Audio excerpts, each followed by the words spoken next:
Must be wondering कि आज मैंने चश्मा क्यों पहना है। तो भाई क्या आपने देखा नहीं, हर दूसरे या तीसरे इंसान की आंखें लाल हैं, उनकी आंखें आई हुई हैं। अब आप सोच रहे होंगे अजीब बेवकूफ औरत है, तो इसने ये ट्रांसपेरेंट मतलब इस तरह का चश्मा क्यों पहना है, काला चश्मा पहनना था ना। तो सबसे पहले तो मैं आपका ये भ्रम तोड़ना चाहती हूँ कि काला चश्मा पहनने से या फिर जिनकी आंखें आई हुई हैं, कंजक्टिवाइटिस जिनको हुआ है, उनकी आंखों में देख लेने भर से आपकी आंखें नहीं आती हैं और आप कंजक्टिवाइटिस से इन्फेक्टेड नहीं होते हैं। इसलिए अगर आप ये सोचकर काला चश्मा पहन रहे हैं कि जिनकी आंखें आई हुई हैं उनकी आंखों में आप देखने से बच जाएंगे और इससे आपको कंजक्टिवाइटिस नहीं होगा, तो ये एक गलतफहमी है।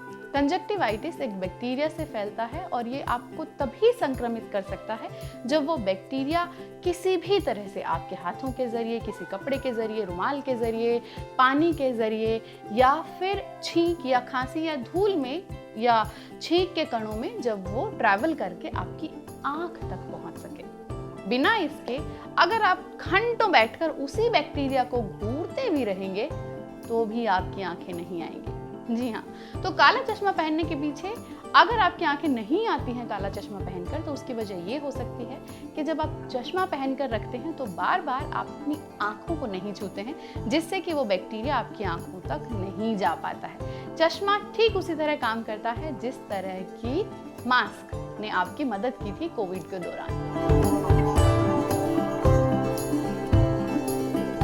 नमस्कार, मैं हूं अनीता शर्मा और सेहत की पाठशाला में आपका स्वागत है। अब तक तो आप समझ चुके होंगे आज हम बात करने जा रहे हैं कंजक्टिवाइटिस की। आज सबसे पहले बात कर लेते हैं हेल्थ ट्रिविया की। जी हाँ, इसके लिए आपको बहुत देर तक आज इंतजार नहीं करना होगा।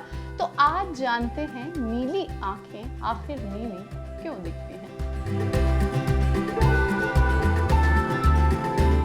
तो समझते हैं आंख की एनाटॉमी को। आप स्क्रीन पर जो तस्वीर देख रहे हैं उसे आपने कई बार देखा होगा। ये आपकी आंख है। इसमें आपको दिख रहा है आंख का बॉल वाला हिस्सा, पुतली वाला हिस्सा और आंख का अंदर वाला भाग जो कि खाली है। पुतली वाले हिस्से की बात करें तो इसे कहा जाता है आइरिस। ये आंख का वही हिस्सा है जिसके लोग घायल होते हैं। मतलब नीली आंखें, काली आंखें, समंदर जैसी गहरी आंखें। यानी जब भी आप किसी की आंखों के रंग की बात करते हैं तो आप आंख के इसी भाग यानी कि आइरिस या पुतली की बात कर रहे होते हैं। आंख के रंग के पीछे की वजह होती है आंख पर पड़ने वाली लाइट। जब आंखों पर लाइट पड़ती है तो आइरिस के अंदर मौजूद मेलानिन या पिगमेंट ही इसके रंग को डिफाइन करता है। जिन लोगों की आंखों में ज्यादा मेलानिन होता है वो ज्यादा लाइट को ऑब्जर्व करता है, जिससे आंख का रंग गहरा होता जाता है। मेलानिन जितना कम होगा आंखें उतना ही आइरिस का रंग हल्का दिखाएंगी। कुछ वैज्ञानिकों का मानना है कि आज से तकरीबन 10,000 साल पहले तक सभी के आई कलर ब्राउन थे, लेकिन 10,000 साल पहले एक इंसान में म्यूटेशन हुआ और उसकी आंखों का रंग नीला हुआ। माना तो ये भी जाता है कि जितने भी लोगों की आंखें नीली हैं उन सभी का पूर्वज वो एक ही व्यक्ति है। तो अब आप समझे गहरी नीली आंखों का राज। अब लौट कर आते हैं कंजक्टिवा पर। ये एक ट्रांसपेरेंट थिन मेम्ब्रेन है, एक पारदर्शी पतली झिल्ली जो हमारी पलकों के अंदरूनी और आंखों के पुतली के सफेद भाग को कवर करती है। कंजक्टिवा का काम होता है आंख के फ्रंट सरफेस को लुब्रिकेटेड और मॉइस्ट रखना, यानी इसमें नमी बनाए रखना। इसके साथ ही ये आंखों को धूल, कीटाणु और दूसरे हानिकारक बैक्टीरिया से भी बचाकर रखता है। इसमें बहुत ही छोटी छोटी सी नसें भी होती हैं जो आंखों को पोषण देने का काम करती हैं। कई बार किसी तरह का कोई हार्मफुल वायरस आपके कंजक्टिवा तक पहुंच जाता है तो ये सूजन और संक्रमित हो सकती हैं। इसी स्थिति को कंजक्टिवाइटिस या आंख आना कहा जाता है। ये एक बेहद संक्रमित स्थिति है और इसे तुरंत डॉक्टरी इलाज की जरूरत होती है। तो चलिए रुख करते हैं हमारे 5 डॉक्टर की सलाह का और जानते हैं कंजक्टिवाइटिस के लक्षण, उपचार और बचाव के बारे में। कंजक्टिवाइटिस एक सेल्फ लिमिटिंग डिजीज है विच usually resolves in 7 to 10 days on its own with supportive treatment. अब जानते हैं इसके सिम्टम्स क्या होते हैं। पेशेंट को आंखों में रेडनेस होना, इचिंग होना, फॉरेन बॉडी सेंसेशन, ग्रिटीनेस यानी कि चुभन होना, आँख से पानी आना और कीचड़ आना देखा जाता है इस बीमारी में। अब ये क्यों होता है? मॉनसून के मौसम में हवा में बहुत ज़्यादा ह्यूमिडिटी है, जिसकी वजह से जो कीटाणु है, बैक्टीरिया और जो वायरस है, वो बहुत तेज़ी से मल्टीप्लाई करते हैं और इन्फेक्शन कॉज करते हैं। ब्रॉडली 3 तरह के कंजंक्टिवाइटिस देखे जाते हैं: viral, bacterial and allergic. Treatment based on the type of conjunctivitis होता है। So viral conjunctivitis usually self limiting होता है, वायरस से कॉज होता है। इसमें पेशेंट को वाटरी और क्लियर डिस्चार्ज होता है। इसमें एंटीबायोटिक्स की ज़रूरत नहीं है, बट हम प्रिवेंटिव एंटीबायोटिक्स दे सकते हैं ट्रीटमेंट में। सपोर्टिव ट्रीटमेंट में हम ल्यूब्रिकेंट्स, कोल्ड कंप्रेसेस और पेन किलर्स पेशेंट को प्रोवाइड करते हैं। बैक्टीरियल कंजंक्टिवाइटिस में हमें टॉपिकल एंटीबायोटिक ड्रॉप्स का यूज़ करना पड़ता है इन एडिशन टू ल्यूब्रिकेंट्स। इसके अलावा किसी पेशेंट को बुखार या फ्लू भी हो सकता है, जिसके लिए ओरल एंटीबायोटिक्स की ज़रूरत भी पड़ सकती है।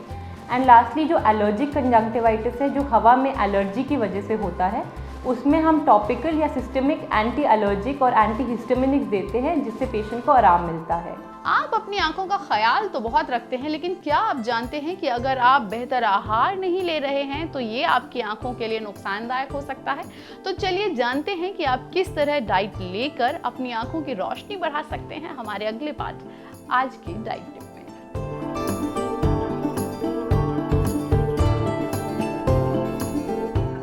Vitamin A and omega 3 fatty acids का बहुत इंपॉर्टेंट रोल है for your good eyesight. Vitamin A हमें vegetarian and non vegetarian sources दोनों से मिलता है। वेजिटेरियन सोर्सेज में जितने भी आपके red, yellow, orange and green colour के फ्रूट्स एंड वेजिटेबल्स हैं, they are the source of vitamin A, जैसे आम, पपाया। वेजिटेबल्स में स्पिनच, कॉलीफ्लावर, करेला, pumpkin.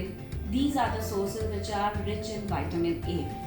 And along with vitamin A, अगर आपकी डाइट ओमेगा 3 फैटी एसिड्स में भी रिच है, जैसे नट्स, बादाम, peanuts, olive, you can use olive oil also for your preparations, for your food cooking, and avocado, they are the source of omega 3 fatty acids.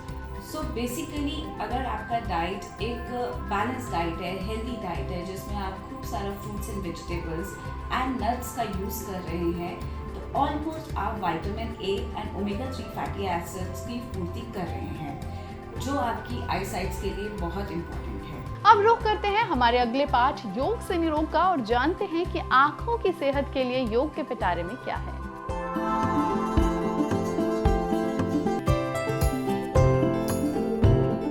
आपकी जो eye ball है उसको आपको 10 टाइम्स क्लॉकवाइज रोटेट करना है। मतलब आपको ऊपर से नीचे की ओर करते हुए आपको इसको देखना है 10। फिर आपको इसी चीज़ को 10 टाइम्स एंटी क्लॉक करना है। याद रखिएगा, अगर आपने क्लॉक किया है तो एंटी क्लॉक करना बहुत ज़रूरी है कि आप सीधा बैठेंगे और आपका गर्दन बिल्कुल स्ट्रेट होगा। आपको आपके आई बॉल को लेफ्ट साइड देखना है और एक बार इनहेल करके फिर एक्सहेल करेंगे सेंटर पे, फिर दोबारा से इनहेल करके आपको इसको राइट साइड देखना है। आपको आपके हाथों को नहीं देखना है, गर्दन को भी नहीं घुमाना है। ये करते वक्त सिर्फ अपने आई बॉल की रोटेशन या मूवमेंट करनी है। एक बार आप देखेंगे, एक बार left side and then right. एक बार देखेंगे, inhale, look here, exhale towards your nose tip. Again inhale, eyebrows, exhale in your nose tip.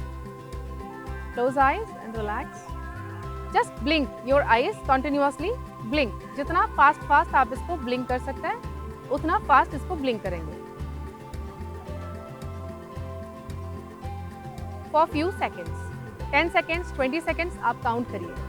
तो आपको कॉन्टिन्यूसली अपने आईज को देखते रहना है, अपने आई बॉल को हिलाए बगैर, अपने आई लिड को ब्लिंक करे बगैर। इसमें आपको थोड़ी देर बाद पानी मतलब जलन से फील होगा और पानी आने लगेगा आँख से, which is very normal. But फिर भी कोशिश करिएगा कि जब तक हो सकता है ब्लिंक ना करें। जैसे ही लग रहा है कि आपसे और रुका नहीं जा रहा है और पानी आ रहा है, तुरंत आप अपने आईज को क्लोज कर देंगे एंड रिलैक्स शोल्डर। तो क्या करेंगे ना, अभी लास्ट में हम पामिंग करते हैं, इसको पामिंग बोलते हैं। बहुत अच्छे से अपने हाथों को रब करेंगे, एक गर्माहट होगी, इसको फील करेंगे और जैसे ही आपको लगे कि हाथों को जो पाम है वो गर्म हो गई है, उसको ठीक ऐसे प्लेस करना है अपने आईज में, दबाना नहीं है, इसको रखना है और इसके बीच में आपको ब्लिंक करते रहना है, ब्लिंक करते रहना है। And relax. Thank you. अब बारी है आज की हेल्थ टिप की। जानते हैं कंजक्टिवाइटिस के मरीजों को रखना चाहिए किन बातों का ख्याल। कॉन्टेक्ट लेंस लगाने से दूर रहना चाहिए, उनका इस्तेमाल तो इस दौरान बिल्कुल नहीं करना चाहिए। अपने रुमाल और तौलिए वगैरह को शेयर ना करें। कंजक्टिवाइटिस पीड़ित मरीजों से आप खुद भी दूरी बनाएं अगर आपको कंजक्टिवाइटिस नहीं है, और अगर आपको कंजक्टिवाइटिस है तो आप ही लोगों से दूर रहें, भीड़ में जाने से बचें। अगर आपके घर में किसी को कंजक्टिवाइटिस है तो उनकी मदद करने के तुरंत बाद अपने हाथों को धोएं। स्विमिंग से बचें, धूल, केमिकल और तेज धूप से भी इस दौरान बचकर रहें। आंखों पर काला चश्मा लगाएं, ध्यान रहे ये इसलिए है ताकि आप आंखें बार बार छुएं ना। भीड़ भाड़ वाली जगहों पर जाने से बचें। तो आज की पाठशाला में सिर्फ इतना ही। जल्दी ही हम आपसे फिर मिलेंगे एक नए पाठ के साथ। तब तक आप अपना ध्यान रखें, सेहतमंद रहें, हष्ट पुष्ट रहें, हंसते खेलते रहें और NDTV देखते रहें। नमस्कार।